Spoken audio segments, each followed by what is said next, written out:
A movimentação das ações por ano. A ação número 1, por exemplo, que está vinculada a determinada lei, para o ano de 2013, ela vai ter um sequencial inicial. E a data do registro, que é a data do primeiro movimento, esse movimento é de inclusão, ele poderia ser de alteração, poderia ser de cancelamento, e a meta física prevista para essa ação é de 500 metros quadrados.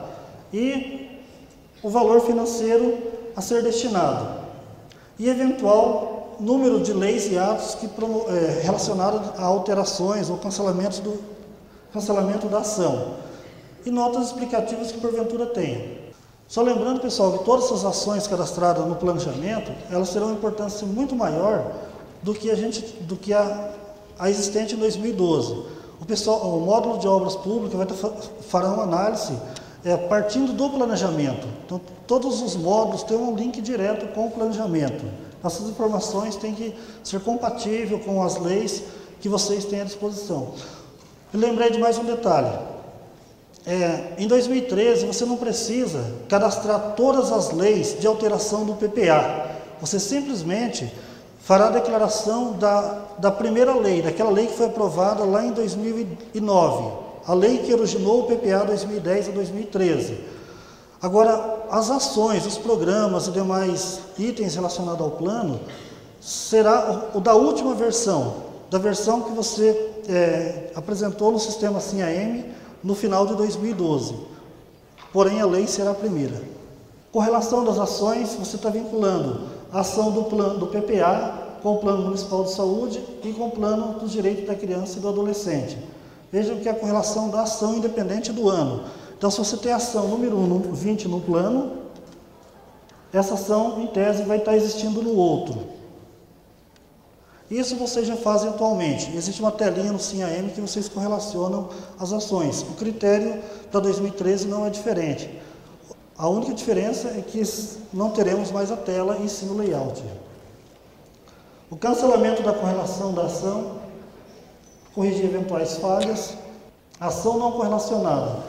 Então, imaginamos que para o ano de 2013 você tinha determinadas ações do PPA que não foram inclusas na LDO. Então, tem no plano A e não tem no B. Então, nesse caso específico, você declara aquelas que não possuem correspondência com a LDO, por exemplo, ou que não possuem correspondência com o plano de saúde ou dos direitos da criança. Então, já perceberam que a ação não correlacionada é uma espécie de confessionário. Você está dizendo, olha, meus planos estão incompatíveis, não estão atendendo a compatibilidade estabelecida pela Constituição, estão contrariando a norma 16.3, que trata do planejamento, a norma do Conselho Federal de Contabilidade. Então, fiquem atentos, que toda declaração feita aqui, você está declarando a incompatibilidade dos planos. E, naturalmente, que mesmo havendo incompatibilidade, o responsável tem que estar declarando isso. O conflito, a ausência da compatibilidade deve ser declarada para que ele não responda por informação inadequada ou enfim. O tipo de controle da ação, ela pode ser uma inscrição ou pode ser um estorno. A correlação das ações por ano. Vejam que no item anterior nós verificamos que a ação 20, se ela existe em outro plano, independente do ano. Aqui você vai estar verificando se aquela ação para determinado ano, se ela existe para o plano B, para o mesmo ano. Você compara períodos iguais entre planos. E aqui, além do Plano Municipal de Saúde e também do Plano da Criança, deve ser correlacionado ainda com o PPA, a Lei de Diretrizes Orçamentárias, até porque é uma lei de característica anual. Eventuais cancelamentos da correlação com a ação por ano e ação anual não correlacionada. De repente você não preveu para a LDO de 2013 uma ação que existe no PPA, ou preveu na LDO algo que não, ou a situação inversa. Havendo isso, a declaração deve ser feita nessa tabela. Os projetos e atividades mantêm o mesmo padrão do modelo atual. Você tem um rol de projetos e atividades que é utilizado na lei orçamentária, então esse aqui não tem nada de novo. Simplesmente é necessário que a lei orçamentária esteja cadastrada na tabela de leis e atos. A correlação das ações com os projetos e atividades. As ações a serem declaradas são do PPA, da LDO e também dos planos, todas que estão presentes aqui no objetivo. Observem que no modelo de 2012, as ações sempre são correlacionadas entre os planos e entre a lei orçamentária uma única vez. E no novo modelo nós separamos tudo isso. Primeiro você correlaciona ação com ação, depois ação, ano com ação, ano, e as ações com os projetos e atividades.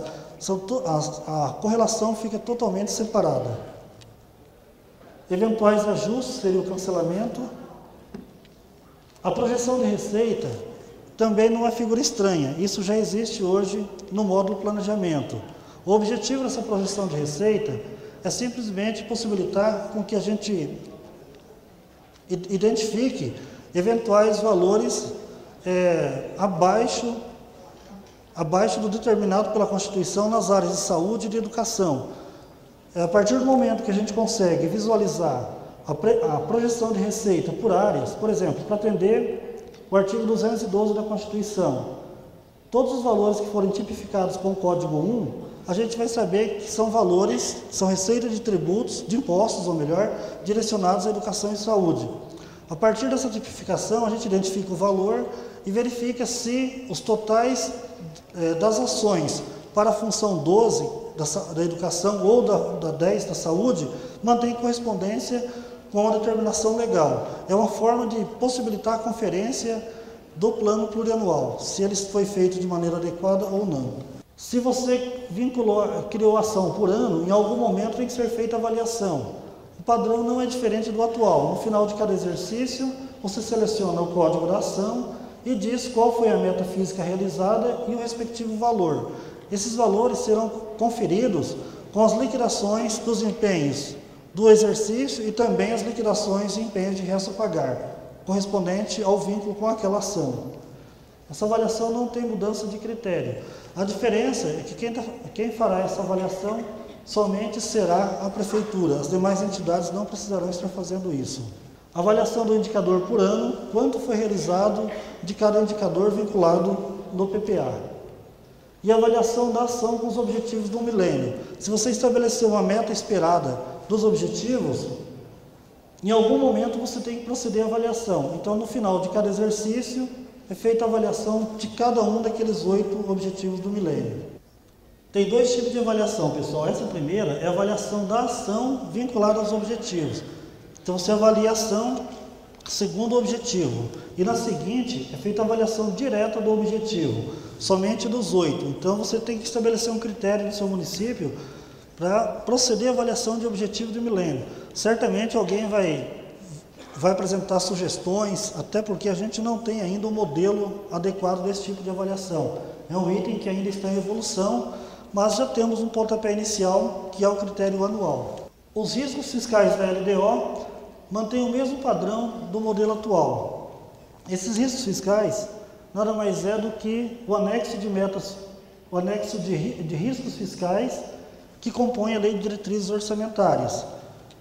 Então, o objetivo é a captação do anexo de riscos fiscais, que temos aqui os tipos já definidos, que também é a mesma tabela que vocês utilizam em 2012, não teve nenhuma inovação. E além dos riscos, estaremos captando também o anexo de metas fiscais da LDO, que segue exatamente o mesmo modelo de 2012. Não implementamos absolutamente nada, até porque a Lei de Responsabilidade Fiscal não alterou nenhum item desses pontos.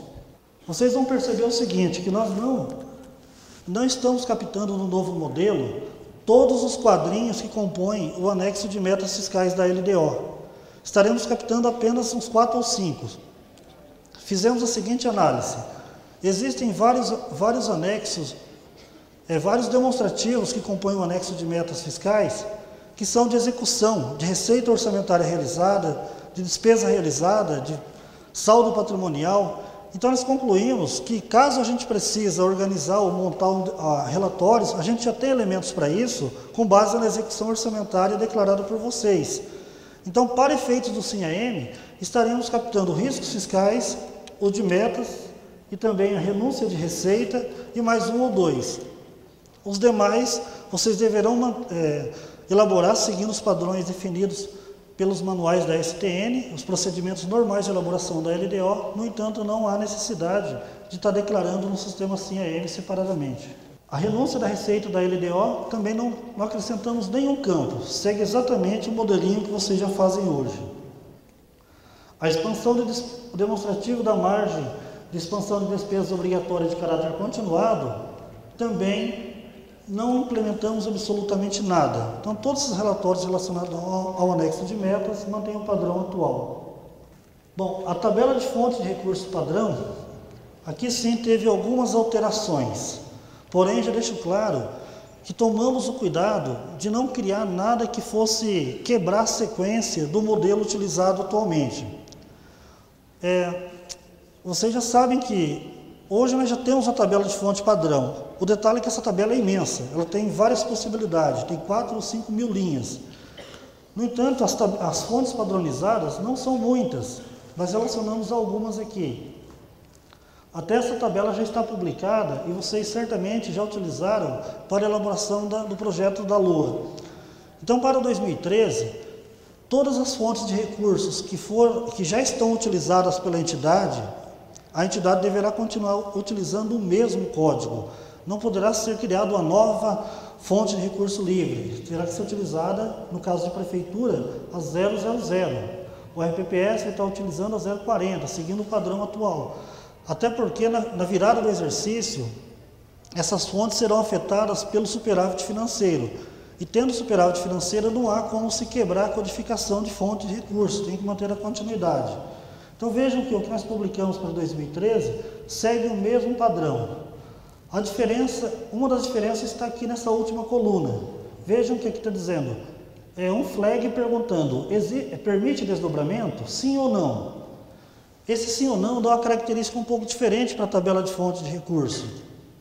Hoje, o modelo que vocês utilizam, ele vai ter por cortes. Por exemplo, você tem a fonte livre da 0 até a 100. Depois, da 101 até a 299, educação. Então, ela é uma tabela por cortes, segundo as áreas. A partir de 2013, nós tiramos esse corte. Ela passa a ser a numeração paralela. Nós temos o nosso controle e vocês têm o de vocês. Todas as fontes que vocês já utilizaram, vocês continuam utilizando o mesmo número. Porém, para aquelas que permitem desdobramento, aquelas que estiverem com a resposta S nessa coluna, você poderá estar criando o seu próprio número e somente fazendo referência ao nosso padrão. Então, imaginamos o seguinte. Nós temos uma fonte padrão com o número 1005, que é de convênios estaduais, transferências voluntárias estaduais. É a nossa fonte padrão. Nessa fonte padrão, quando você assinar convênios no município, você poderá estar criando qualquer número para a sua fonte. Pode ser um número de 99 mil, 40 mil, 50, não tem mais essa limitação de 3 dígitos. A nova tabela de fonte vai até 5 dígitos. Veja, falei até 5. Você pode ter fontes com 3 dígitos, pode ter com 4, 5. Ela fica um pouco mais, você tem mais liberdade para a criação de fontes. Então, imaginamos que você assinou um convênio e criou uma fonte lá, número 40 mil. Dessa fonte 40 mil, você criou certamente uma conta bancária, estabeleceu receita na previsão inicial, também vinculada à mesma fonte, e com certeza fez previsão orçamentária. Então, você fecha a vinculação financeira e de orçamento. A única vinculação que será feita dessa sua fonte com a nossa é dizer que a sua fonte número 40 mil está para a nossa fonte 1005. Então, você tem toda a liberdade para a criação de fontes quando esse campinho for igual a S. Além dessa possibilidade, criamos também a figura da origem do recurso e a destinação, origem e aplicação do recurso. Nós percebemos que no Paraná já vem sendo utilizado o critério de fonte há 10 anos, então funciona muito bem. Agora, a nível de Brasil, faltava uma definição ainda de alguns conceitos. A gente utilizava a fonte, mas não parava para fazer uma análise. Existe a origem, quando existe origem, existe receita, seja ela orçamentária ou extra-orçamentária. Assim como existe a destinação. A destinação, educação, saúde, então são coisas diferentes. Então, nesse sentido, estabelecemos aqui a tabela da origem de recurso. A 01 é recurso livre, 2, transferência do Fundeb. Então, esses itens que aqui estão apresentados substituem basicamente o IDUSO que é utilizado até 2012. Percebem que, a partir de 2013, não se fala mais na utilização de deuso, não tem mais essa figura, foi substituído pela origem do recurso. E a aplicação? Se você tem a origem, você tem a aplicação. Área número 1, educação, enfim, as áreas prioritárias foram estabelecidas nessa tabela. O desdobramento da fonte, ela pode ser de transferência voluntária pública. A gente tem que analisar isso somando todas as tabelas. Vamos fazer uma análise partindo da origem. Transferências voluntárias. Essa transferência voluntária está no nível menor, está no nível sintético. A transferência voluntária, ela pode ser pública ou pode ser privada. Então você veja que ela já ganhou mais 2 níveis. E essa transferência voluntária pública, ela pode ser estadual, pode ser federal ou pode ser outras transferências voluntárias. Então observe que a visão da nova tabela de fonte é como se fossem níveis, seguindo a mesma lógica de um plano de contas. Isso vai possibilitar uma análise mais detalhada. Você consegue visualizar a partir do padrão de fontes como anda a sua execução orçamentária, das transferências voluntárias federais, estaduais, enfim, ou as transferências de programas e ainda por áreas. Então a gente vai ganhar uma possibilidade de pesquisa muito maior do que no modelo atual. E por fim nós temos a tabela que associa tudo isso. Essa tabela associativa, ela está publicada no layout do sistema SIM e também está publicada em local próprio no site do tribunal, denominada tabela de fontes padrão. A tabela associativa, ela combina que a fonte livre, que seria a nossa fonte padrão livre, que é do tribunal, ela combina com a origem 1, que é recursos livres, e combina com a aplicação 7, que é recursos de livre movimentação. Mas vamos pegar uma outra aqui para ficar mais fácil o exemplo. A fonte 101. No nosso padrão ela é 101. Vocês também terão que estar utilizando essa mesma fonte na sua execução orçamentária, na elaboração do seu orçamento e na sua execução orçamentária, considerando que ela não permite desdobramento. Então a nossa 101 vai ser a mesma 101 de vocês e ela está vinculada à origem 2, que é a transferência do Fundeb, e está vinculada à aplicação 01, que é a educação. Então essa combinação possível para a fonte 101. E quando vocês forem abrir o exercício de 2013, terão que preencher a tabelinha chamada fonte de receita, que segue exatamente o padrão já utilizado atualmente. Todo ano vocês criam as suas fontes de receita numa tabela chamada, acho que até o nome é o mesmo. Então, como criar uma fonte lá na sua entidade a partir de 2013? Vejam que a fonte 495 é transferência do SUS, é o piso de atenção básica. É uma fonte que você já utiliza em 2012, e certamente ela terá saldo do superávit financeiro. E o bloco de atenção básica está em pleno funcionamento. Então significa que é uma fonte que você terá que estar utilizando o mesmo número. Então esse código da fonte da entidade é o que a entidade utilizará na conta bancária do SUS, dos recursos do SUS, por exemplo, na receita e na despesa, que tem o mesmo número do nosso padrão. Veja que os números são iguais. O nosso padrão está para o mesmo número de vocês. E a origem é transferência de programas, que é o código 9, aplicação 2, que é saúde, segue o padrão da tabela associativa. E o código do desdobramento é a transferência de programas e o detalhamento, transferência do SUS e a descrição da fonte, atenção básica, enfim, da maneira que vocês criaram essa fonte. Então, para vocês criarem uma fonte de recurso em 2013, exatamente esse é o procedimento a ser seguido. Não basta simplesmente criar o número da fonte, é uma combinação de informações. E a consolidação da lei orçamentária, como já tinha dito lá de manhã, nada mais é do que informar os valores da receita e da despesa, que substitui a telinha que existe hoje no módulo orçamentário e financeiro, denominado lei orçamentária. A classificação dos valores a serem declarados, qual o valor da receita prevista, da despesa fixada, transferências financeiras de ingresso ou egressos. Então, esses itens você já tem hoje, não tem nenhuma diferença em relação ao modelo atual. O cadastro do órgão da lei orçamentária é um cadastro bem simples, só o número do órgão, para que ano se aplica e a descrição. Também não teve inovação em relação ao modelo atual. O cadastro da unidade também segue o mesmo modelo de 2012. Você vincula o órgão com a unidade. A princípio, nós tínhamos, na versão que está publicada do layout atual, nós tínhamos feito isso diferente, não tínhamos incluído o órgão aqui na tabela de unidades, tinha apenas o código da unidade. Porém, fizemos um ajuste e a próxima versão vai ser dessa forma. Sempre você poderá estar iniciando com o número 1 as unidades de cada órgão. Os programas da lei orçamentária, de acordo com a aprovação na própria LOA, e também vejam que aqui ainda continua aquele número 1 que você cadastra a lei lá na tabela de leis e atos, que representa o número da lei, esse código que aqui aparece. O plano padrão da receita orçamentária, esse plano também não teve alterações relacionadas, comparando com o modelo utilizado em 2012.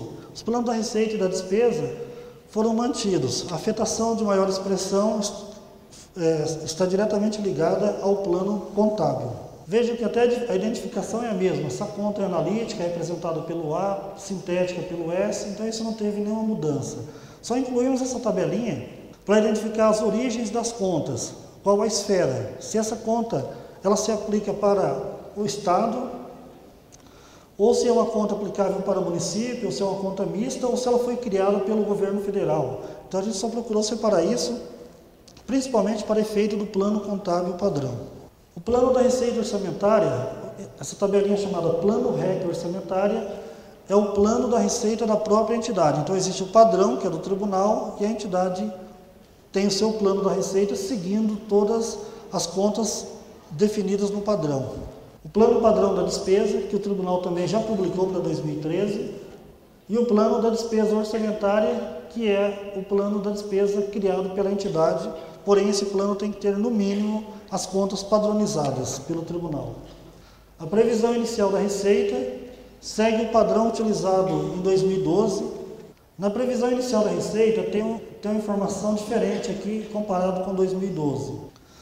Até 2012, a fonte de recurso não existe nessa tabela de previsão inicial da receita. Sabemos que as entidades já elaboram os orçamentos por fonte, seja para origem ou aplicação, receita e despesa. No entanto, a partir de 2013, nós incluímos nessa tabela com o objetivo de conferir o cálculo do excesso de arrecadação e também, através de regras, identificar se os valores que estão sendo destinados estão compatíveis entre receita e despesa por fonte.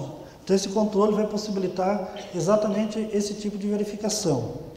Eventuais estornos da previsão inicial da receita, que eu comentei de manhã. A previsão atualizada da receita também ganha um pequeno diferencial comparado com 2012. Aqui vocês estarão declarando apenas os valores afetados pelas atualizações. Vamos até criar uma situação hipotética para que a gente deixe isso bem claro. Imaginamos que no seu orçamento tinha uma previsão inicial de FPM de 1 milhão, então você tinha isso previsto. Em determinado momento, por uma estimativa de receita, você estimou mais 100 mil. Então, o que você estará declarando aqui não será 1 milhão e 100, será apenas o valor da reestimativa, somente o valor afetado pela atualização. O valor atualizado será a consequência, a gente vai estar somando a previsão inicial mais a atualização e teremos a previsão atualizada da receita. No entanto, aqui apenas o valor afetado pela atualização. As possibilidades de atualização da receita. Reestimativa, e ainda tem a possibilidade do estorno no segundo momento, pode ser por correção da receita, correção monetária, eventuais estornos, e a correção monetária da despesa e eventuais estornos. Só lembrando que a maioria dos estados não utilizam mais correção orçamentária, pela estabilidade econômica do país. No Paraná ainda tem essa possibilidade, que alguns municípios têm o costume de estabelecer isso na sua lei orçamentária. A previsão inicial da despesa segue basicamente o modelo utilizado em 2012. O que foi crescido é um campo chamado tipo de crédito inicial. Esse tipo de crédito inicial vai possibilitar que o orçamento da despesa seja aberto com base na lei de diretrizes orçamentárias. Sabemos que existe aquela possibilidade de repente, o orçamento não ser aprovado em tempo hábil.